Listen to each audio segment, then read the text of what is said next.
It's a day called today. We're talking guitars and life.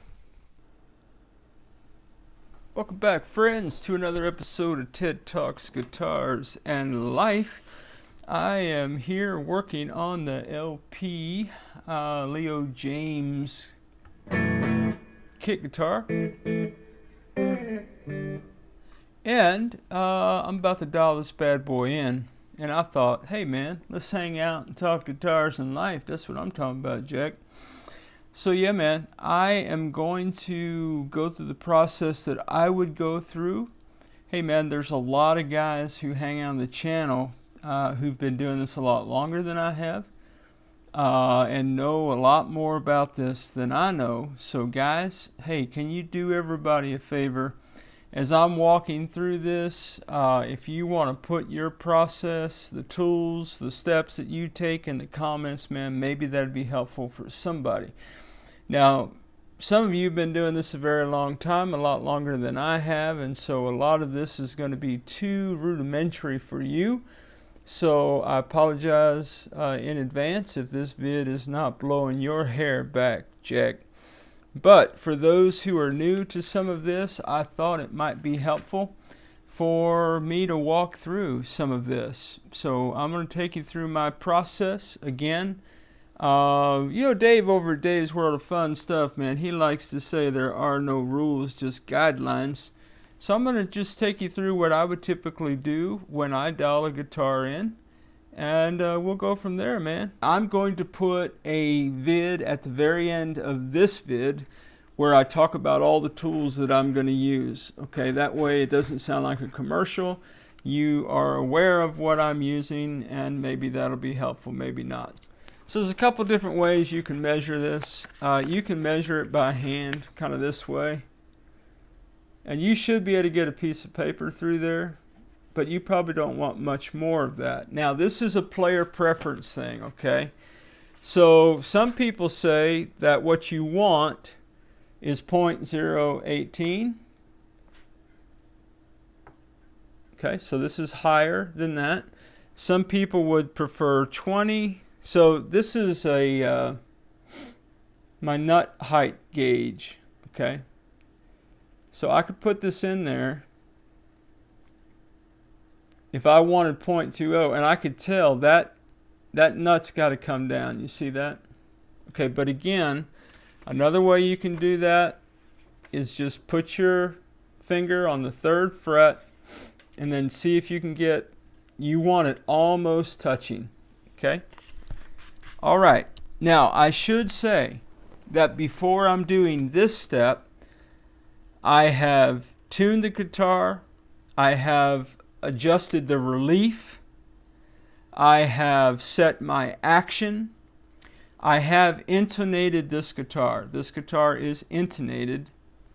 And now I'm going to deal with the nut, which is the N in the beloved acronym TRAIN.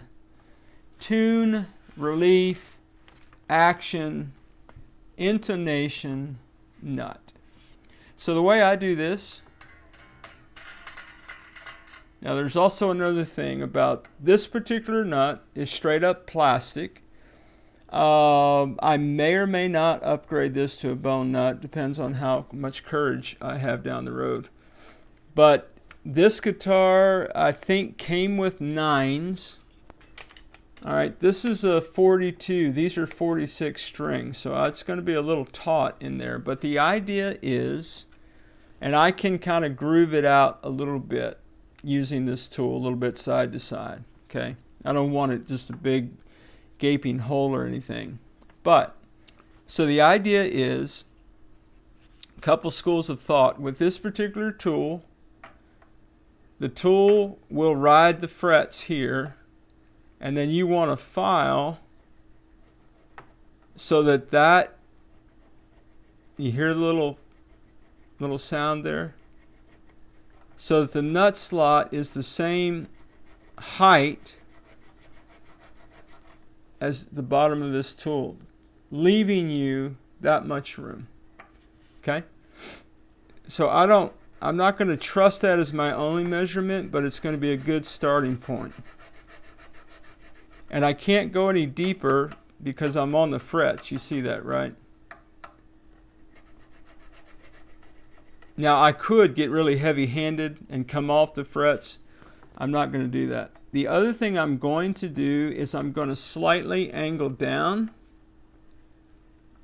And I'm going to do this motion a couple times. Because I want the string to angle down. Okay? Now it's very important when you're filing a nut that you want to file, and I don't have my chromatic tuner pedal over here, so I'll be using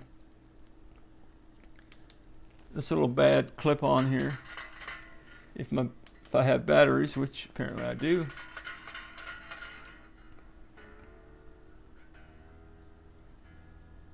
Alright, so now we can measure with our gauge. So I've still got a little bit more according to this that I could come down, right? Alright, and then if I did this, can I still get my paper in there? Oh yeah, all day. So some would say I should come down a little bit deeper. I'm going to eyeball it. Yeah, that could come down. Okay, guys? Player preference, man. Player preference. Now the other thing that this helps with is it helps with fretting, particularly the cowboy chord notes down here. So I'm going to give it a little bit of something like that. And I'm going to look again. And this is the process I'm going to follow for all the strings. I figure I'd just show you the first one.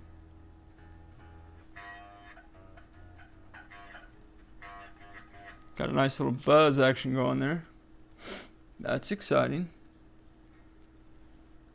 Alright, so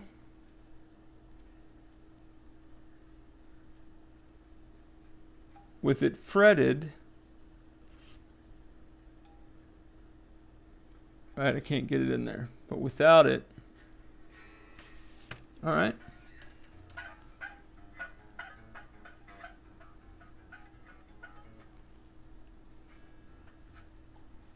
Oh.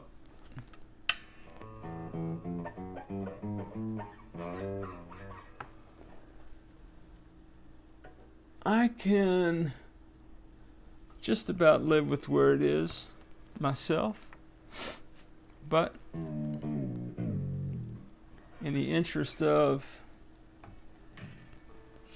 the experiment together, I'm going to do a little bit more.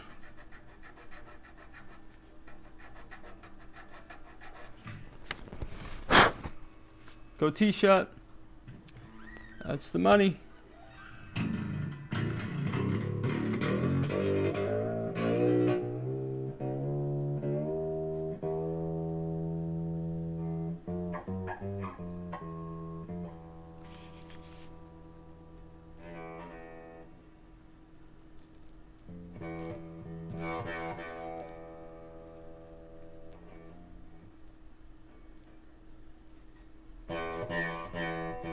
Alright, so that's almost 20.020. So that's probably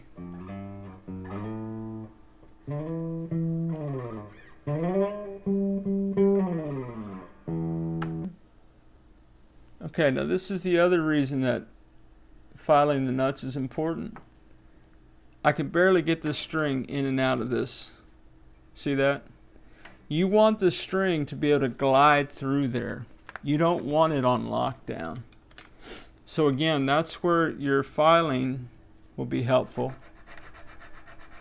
And you can widen it a little, just a tad bit, so that your string goes in there. If it looks like the nut is filed for like 9s and you play 10s, you want the string to be able to live and move and have its being, man.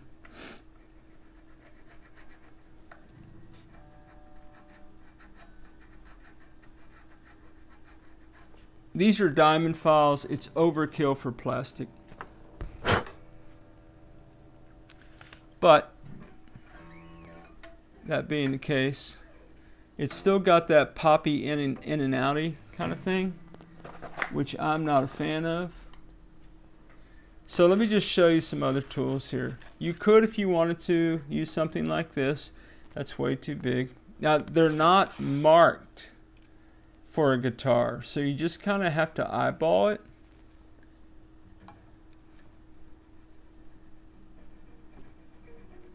Something like that.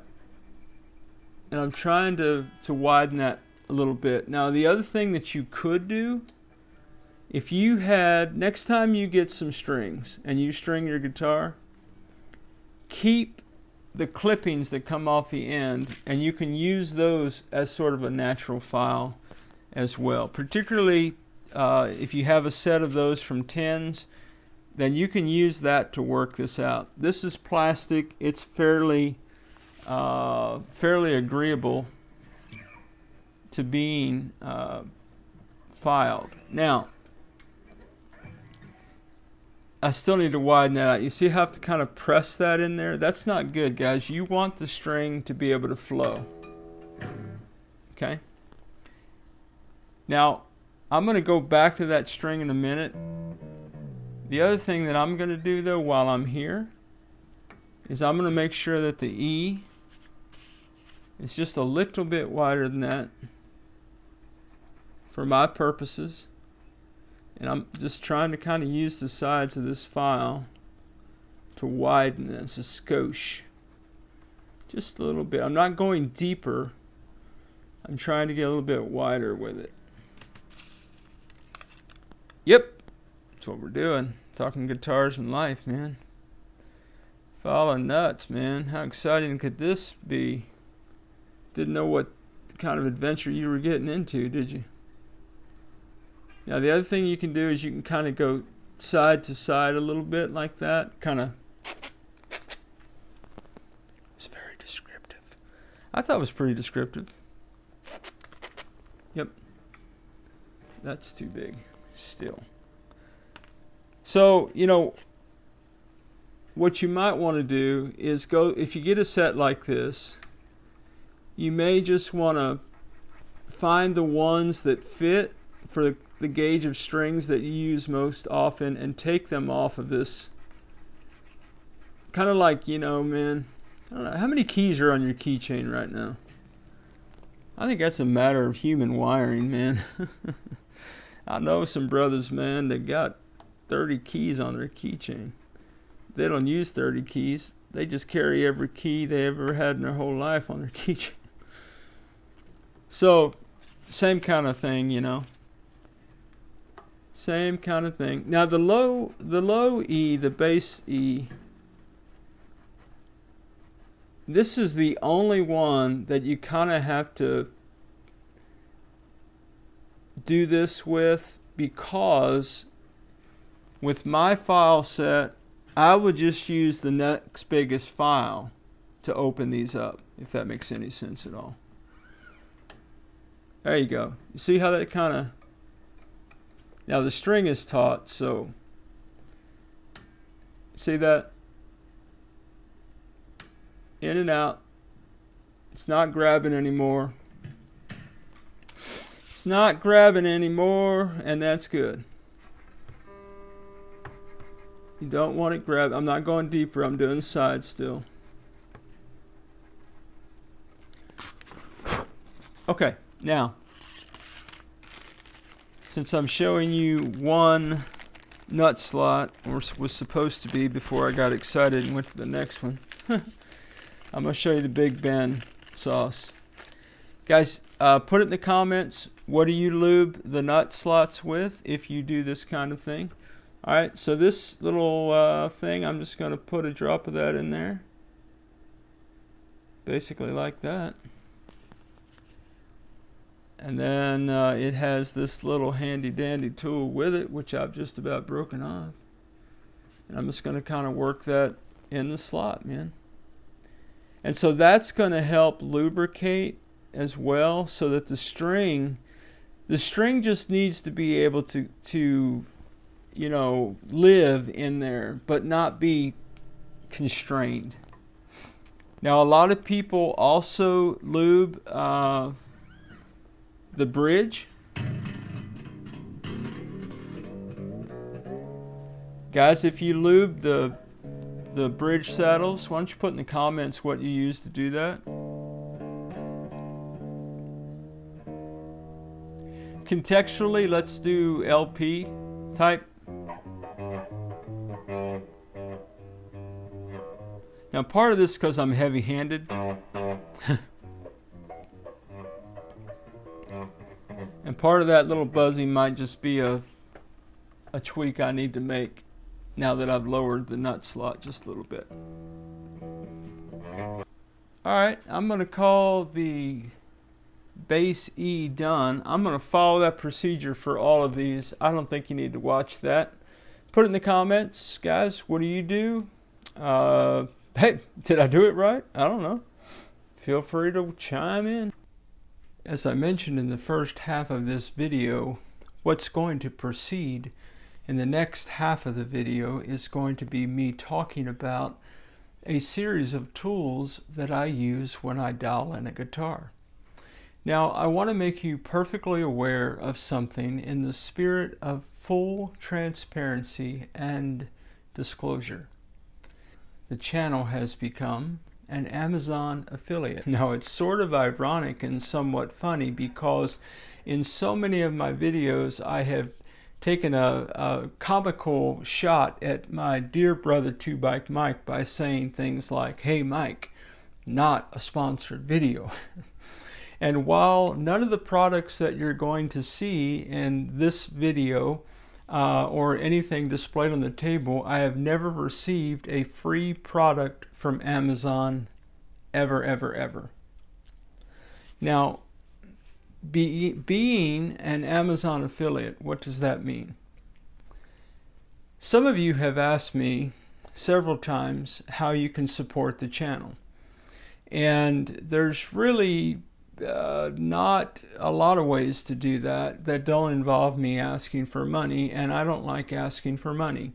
We can do super chats and memberships and all the things, and I really don't want to do that. But I did think that this may be a mutually beneficial deal. So in any of my videos where I talk about a product that I bought on Amazon, I'm going to put my Amazon affiliate link in the description of the video. Hey, those of you who watch YouTube videos know that this is fairly standard practice for channels. So what that means for you is that if you click on the affiliate link and you look at a product and purchase a product, Ted Talks Guitars and Life, our channel will receive a very minute, guys, very minute financial blessing for you using our affiliate link. So in the purpose of full disclosure and in the purposes of just wanting to be crystal clear with you, I do not receive free products from Amazon. However, if you're going to purchase some strings, if you're going to purchase some Dunlop oil, if you're going to purchase any kind of tools that we talk about in the channel, even old Type Bond 3 wood glue, if you're rocking that, maybe an Artec pickup, a drill, a mallet, you know, anything that you see on the table or anything else that I mentioned that's available in Amazon, if you'll use the channel's affiliate link, I will put both the affiliate link so that when you click on that, anything that you purchase in Amazon, this will be applicable for, or if it's a specific product that I've mentioned, if you'll use the direct link to that product, it will go to the affiliate link and the channel will receive a very modest, and I mean extremely modest, financial blessing for you using the affiliate links. This is perhaps the most awkward video that I've made, and I apologize for that, but because so many of you have asked me, how can you support the channel? This is a way you could support the channel. You're going to buy these products anyway, more than likely. You're certainly going to buy some strings. The next time you do, please use the affiliate link and help the channel, and we'll be able to continue to purchase and review more gear. Commercial over, and now let's get back to it. Some of you who are very astute notice that there are some fret filing tools and apparatus on the table, Jack, and that is because you remember in the last video where we did fret leveling, we leveled all these frets. Well, guess what, man? I had unlevel frets today. So I took the hammer to them and I found 3 frets, man. I did use the StewMac fret kisser. I did use the StewMac crowning file. Guys, use whatever crowning files you want to use. Use whatever files you want to use. You can get the Amazon crowning file if you want to do that. This has served me well in the past year. You can get these red-handled doohickeys and file to your heart's content as well. And yeah, man, you can get any kind of like fret erasers, and you know, if you buy a basic Luthier kind of kit, it'll often come with these kind of sanding stones in it. So anyway, yeah, I'm just putting some tools up so we can get on with the business, man. Of course, a handy dandy fret rocker, also in a basic Luthier kit, etc. So truss rod tool. So I use this truss rod tool. I got it recently. It is a 4mm long handled, round ended truss rod tool. Be careful that your angle is such that you do not put a blemish in your truss rod hole. Oh, like that one. This is going to live under a truss rod cover, so I am not really concerned about that myself. However, if your guitar does not have a truss rod cover, you want to be very careful what tool you use. Anyway, so this is the equivalent of Fender has, this is a 3/16 hex nut kind of a thing. This is where I got the idea of getting a long handled one. So the Fender guitars, not Squier, but Fenders use, I think this is a 5mm or 3/16 wrench. And yeah, long handled T-style. And so I picked up this 4mm long handled T-style on Amazon, and I have used that to tweak the truss rod. Oh, as early as about 15-20 minutes ago. I have also talked about this one in the past. This is also a 4mm truss rod tool that I have used in the past. My friends, again, be careful. And you can always use, guys, you don't have to buy anything. Your guitar should come with a cord and with a truss rod tool. You rock this bad boy, man. There ain't nothing wrong with it, Jack. All right. So, what tools are we going to need today, my friends? Well, need is a strong word. Okay, so there again, you can do this 100 different ways with 100 different tools, I'm sure. I'm just going to show you what I will be using. So I've got a MusicNomad string height ruler.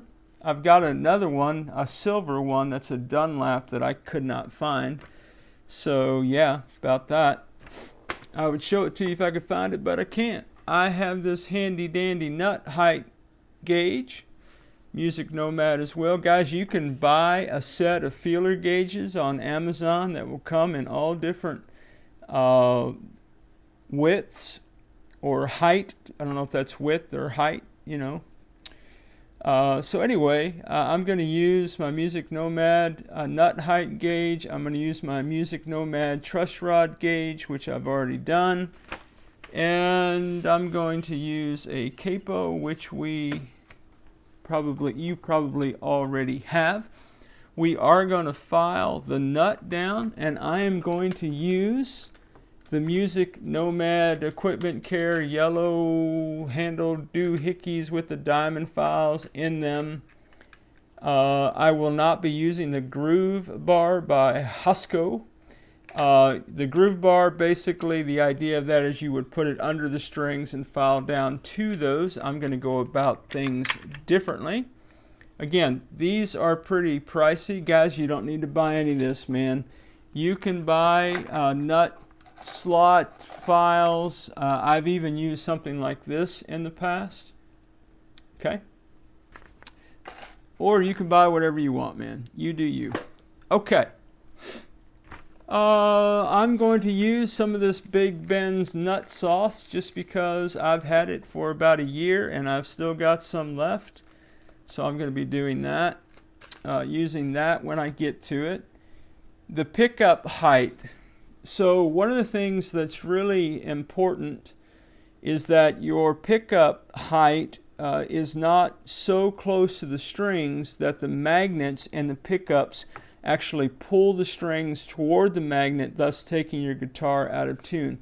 I think I purchased this at Solo Music.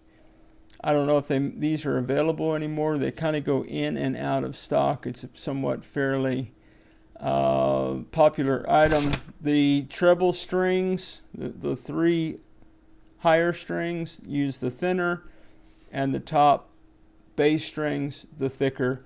And you could just get whatever these measurements are and use any kind of a ruler that you have. Again, guys, I'm not selling parts or anything. Some of you have asked me, what do you use? How do you do it? So this is my attempt.